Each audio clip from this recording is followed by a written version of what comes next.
کون ہے حسن مجتبیٰ، کیا شجاعت ہے، کیا جرأت اظہار ہے، اور کیا معاہدہ کیا امام حسن مجتبیٰ نے۔ دشمن نے تو سفید کاغذ روانہ کیا کہ جو لکھیں قبول ہے، 6 شرطیں لکھی ہیں۔ پتا تھا کہ دشمن قبول نہیں کرے گا، عمل نہیں کرے گا، پھر کیوں لکھی ہے؟ اس لیے کہ کربلا کا پہلا کام امام حسن مجتبیٰ نے انجام دینا، طاغوت اور باطل کو روشناس کرانا ہے، جو ماسک پہن رکھا ہے اس کو اتارنا ہے۔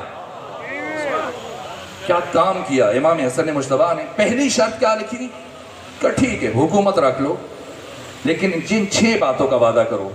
پہلی بات، وعدہ کرو کہ اب کے بعد احکام خدا اور سنت رسول پر عمل کرو گے۔ یہ کتنا بڑا تماچا ہے، صاحبان معرفت سمجھ سکتے ہیں کہ اب تک تو نے کتاب خدا اور سنت رسول پر عمل نہیں کیا، آج اگر تمہیں حکومت دے رہا ہوں تو اس شرط پر کہ اب کے بعد اس پر عمل کرو گے۔ اور دوسری شرط کیا رکھی؟ تو کہا، فرمایا کہ وعدہ کرو کہ تم اب کے بعد میرے پدر بزرگوار علی ابن ابی طالب پر ممبروں سے لعن طعن نہیں کرواؤ گے، گالیاں نہیں دلواؤ گے۔ آج کا جاہل ملا اٹھتا ہے اور ایسے بے وزن نعرے بناتا ہے کہ علی اور فلاں بھائی بھائی۔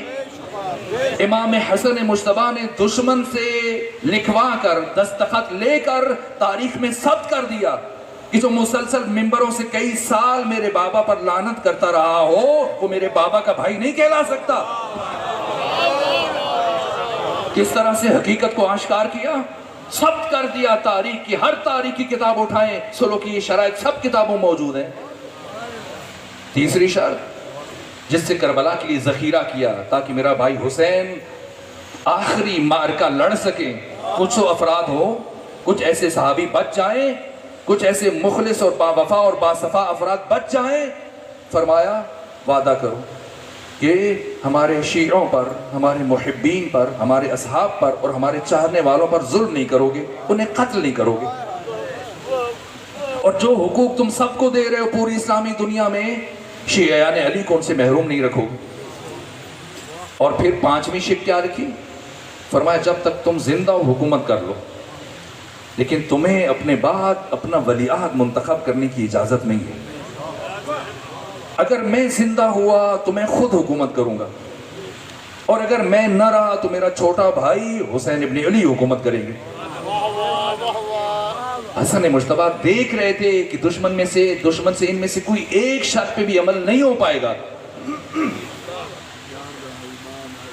آج مورخین کہتے ہیں کہ امام اٹھتے جنگ لڑ لیتے، بعض تجزیہ نگار کہتے ہیں جب پتا تھا کہ سلوک عمل، اگر حضرت اٹھتے تلوار اٹھا لیتے، پہلی تو تلوار سے کامیابی حاصل نہ ہوتی، دوسرا لوگ کہہ دیتے کہ وہ تو سلوک کی پیشکش کر رہا تھا، امام نے ہی سلوک قبول نہیں کی، فساد پھیلایا۔ نہ، دستخط لیے، لیکن اب پتا تھا، امام جانتے تھے کہ اب کیا ہونے والا ہے۔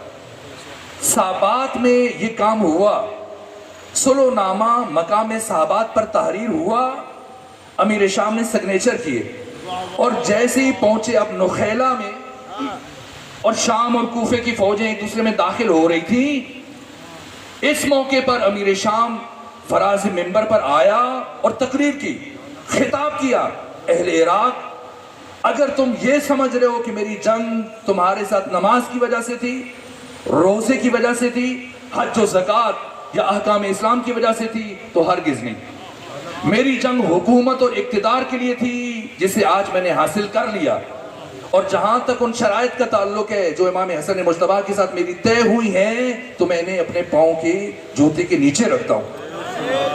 پھاڑا شرائط کو اور اپنے پاؤں کے نیچے رکھ دیا۔ امام حسن مجتبیٰ یہی چیز دنیا کو دکھانا چاہ رہے تھے۔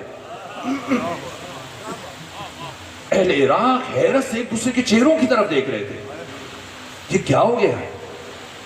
امام دیکھ رہے تھے کہ کیا کردار ہے، لیکن چونکہ جیسے جادوگر فرعون کے دربار میں، اور جب انہوں نے رسیاں پھینکی، لاکھوں کی تعداد میں عوام جمع تھے، اور جناب موسیٰ پریشان تھے، جب جادوگروں نے رسیاں پھینکی تو موسیٰ پریشان ہے.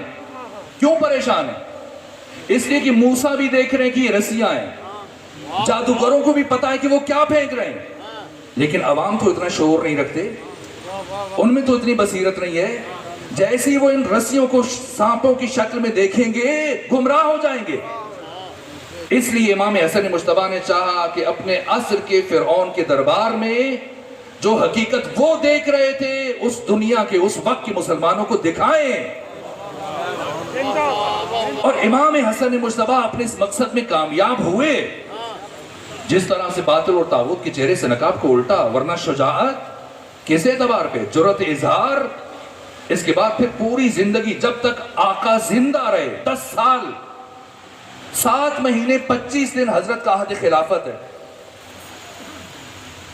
15 جمادی الاول کو صحابات میں سلو نامہ تحریر کیا گیا. 7 مہینے 25 دن حضرت کا عہد خلافت ہے. اس سے بعد سے آپ دیکھ لیجئے تقریباً 20 سال اور 10 سال امام حسن مجتبیٰ کے. ان 10 سالوں میں جب سلو ہو گئی, حکومت امیر شام کو مل گئی, بس اب اس سے زیادہ زحمت نہیں دوں گا, میں نے مشکل مراحل سے آپ کو گزارا. میں متردد تھا کہ یہ باتیں بیان کروں یا نہ کروں, لیکن واقعاً آپ نے سننے کا حق ادا کیا. اپنی صحت و سلامتی کے لیے خاندان فاطمہ الزہرا پر بلند ترین صلوات بھیجیے.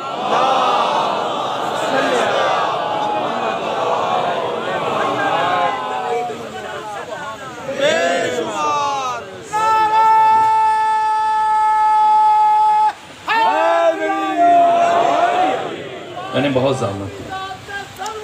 اللہم صلی علی محمد وآلہ. یہ مشکل مراحل ہیں, یہ تاریخ کے وہ اوراق ہیں جو بیان نہیں کیے جاتے, وہ بیان کرنے کے لیے بھی ہمت چاہیے ہوتی ہے. لیکن جیسے آپ نے ساتھ دیا ہے, میری جرأت بھی بڑی ہے کہ نہ ان مطالب کو تاریخ کی یہ گوشے بھی بیان کیے جا سکتے ہیں. یہ حسن مجتبیٰ ہیں. اللہ یا رسول اللہ صلی اللہ علیہ محمد وآلہ محمد.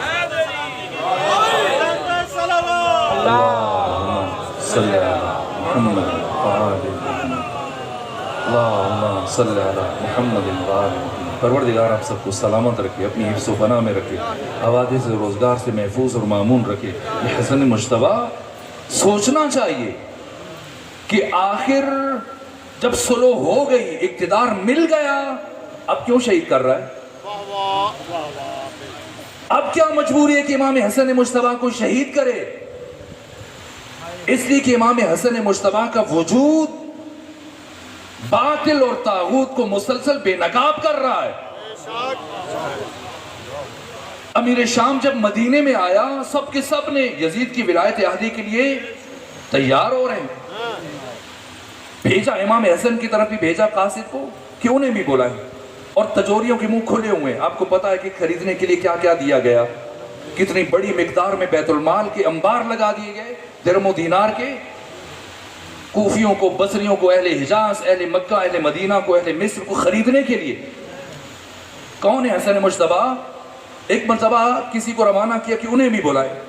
امام حسن مجتبیٰ آئے, لیکن کافی دیر سے واپس پہنچے مسجد نبوی میں. غروب کے قریب کا وقت تھا. جیسے ہی امام حسن مجتبیٰ آئے, یہ غصے سے کھول رہا تھا. کہا مجھے پتا ہے آپ کیوں دیر سے آئے. اس لیے دیر سے آئے کہ میرے پاس جتنا مال پڑا ہے میں سارا اہل مدینہ میں تقسیم کر دوں, اور جب آپ آئیں تو میرے پاس کچھ نہ بچے, اور اس طرح سے مجھے شرمندہ ہونا پڑے. لیکن حسن مجتبیٰ یاد رکھنا, انا ابن ہندن, میں ہند کا بیٹا ہوں, ہند کا بیٹا ہوں. آئندہ سے خیال رکھیے گا. اور اب امام حسن مجتبیٰ کس جلال و عظمت کے ساتھ امیر شام کے پہلو میں آ کے بیٹھے. جیسے ہی بیٹھے اس نے دوسرا زبان کا وار کیا, کہا حسن مجتبیٰ انا خیر منکا, اے حسن مجتبیٰ میں آپ سے افضل ہوں, بہتر ہوں. آپ مدینے میں محدود ہو کے رہ گئے, اور پوری اسلامی دنیا میں اس وقت میری حکومت ہے, میرا اقتدار ہے. سنے کون ہے حسن مجتبیٰ؟ جیسے ہی امیر شام نے کہا کہ اے حسن مجتبیٰ انا خیر منکا, میں آپ سے افضل, آپ سے بہتر. ایک مرتبہ امام حسن مجتبیٰ امیر شام کی طرف موڑے اور کہا اے امیر شام حسن مجتبیٰ بہت مجبور ہے. اے امیر شام حسن مجتبیٰ بہت مجبور ہے کہ وہ ایسا جملہ نہیں کہہ سکتا. کیوں؟ اس لیے کہ حسن مجتبیٰ تجھ جیسے شخص کے ساتھ تقابل کرنا اپنی توہین اور بے ادبی سمجھتا ہے.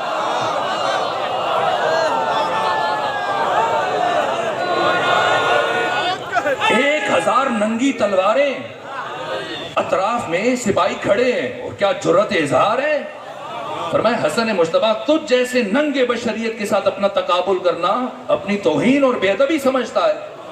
اس کے بعد امیر شام نے کہا حسن مجتبیٰ یہ جتنے درہم و دینار کے انبار پڑے ہیں یہ سب اٹھا لیجئے اور لے جائیے اور آئندہ خیال رکھیے گا کہ میں کون ہوں. امام اٹھے. اگرچہ کہ دربار دشمن کا ہے تو مسجد نبوی لیکن آج دشمن کا دربار بنا ہوا ہے. 1000 سپاہی ہیں جن کے ہاتھوں میں ننگی تلواریں ہیں اور اطراف میں پھیلے ہوئے ہیں اور ایسا ماحول کہ اس کے مصاحب اس کے گورنر اس کے قریبی سفیر سب جمع ہیں. ایسے عالم میں جبکہ اس کے غلام ہیں اس کے سپاہی ہیں چاروں طرف. امام حسن مجتبیٰ اٹھے لیکن اتنے ہر دل عزیز تھے امام حسن مجتبیٰ. میں نے سیرت کی کتابوں میں پڑھا ہے جب بھی حج کے سفر میں حضرت اپنی سواری سے پیدل اترتے تھے کسی میں جرأت نہیں ہوتی تھی کہ امام کی موجودگی میں وہ گھوڑے پر سوار ہو کے جا سکے. یہاں تک کہ رسول اللہ کے بڑے بڑے صحابہ جیسے ہی دیکھتے تھے امام حسن مجتبیٰ پیدل چل رہے ہیں فوراً سواریوں سے نیچے آ جاتے. اتنا عشق تھا اہل مدینہ کے دلوں میں امام حسن مجتبیٰ کے لیے کہ گھر کے سین میں جس کی دیوار نسبتاً کم تھی ایک حصہ مہمانوں کے لیے رکھا ہوا تھا. جب آ کے بیٹھتے تو اتنے چاہنے والوں کی بھیڑ جمع ہو جاتی کہ گزرنے والوں کی راستہ کو گزرنا مشکل ہو جاتا تھا. مجبوراً امام حسن مجتبیٰ اٹھ کے گھر تشریف لے جاتے. ہر دل عزیز تھے. جیسی کوئی دیکھتا تھا اس درجہ حسین تھے اتنی جذاب شخصیت کے مالک تھے کہ انسان ان کی محبت کا اسیر ہو جاتا تھا. اب امام اٹھے ہیں. دربار ایک طرح سے دشمن کا ہے. سپاہی امراء غلام سب دشمن کے. جیسے ہی امام اٹھے امیر شام کا ایک غلام جلدی سے آگے بڑھا. پہلے امام کا چہرہ بغور دیکھتا رہا اور جب امام اٹھے تو صورت سے بڑا آگے اور جا کر امام کی جوتیاں سیدھی کرنے لگ گیا. اور جیسے ہی اس نے امام کی جوتے سیدھے کیے امام اپنے پاؤں کو اپنے نالین میں لے کے گئے اور اس کے بعد اس غلام کی طرف دیکھا اور کہا یہ جو مال پڑا ہے اٹھا لے یہ تمہاری اجرت ہے.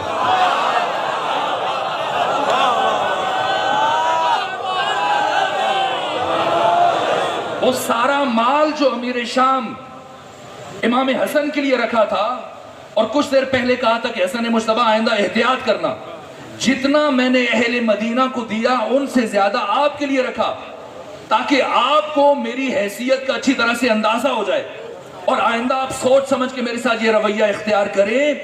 وہ سارا مال امام حسن مجتبیٰ نے امیر شام کے ایک غلام کو صرف جوتیاں سیدھے کرنے پہ عطا کیا اور اس کے بعد پلٹے امیر شام کی طرف اور فرمایا سنو امیر شام آئندہ تم بھی احتیاط کرنا اگر تو ہند کا بیٹا ہے تو میں فاطمہ زہرا کا بیٹا ہوں.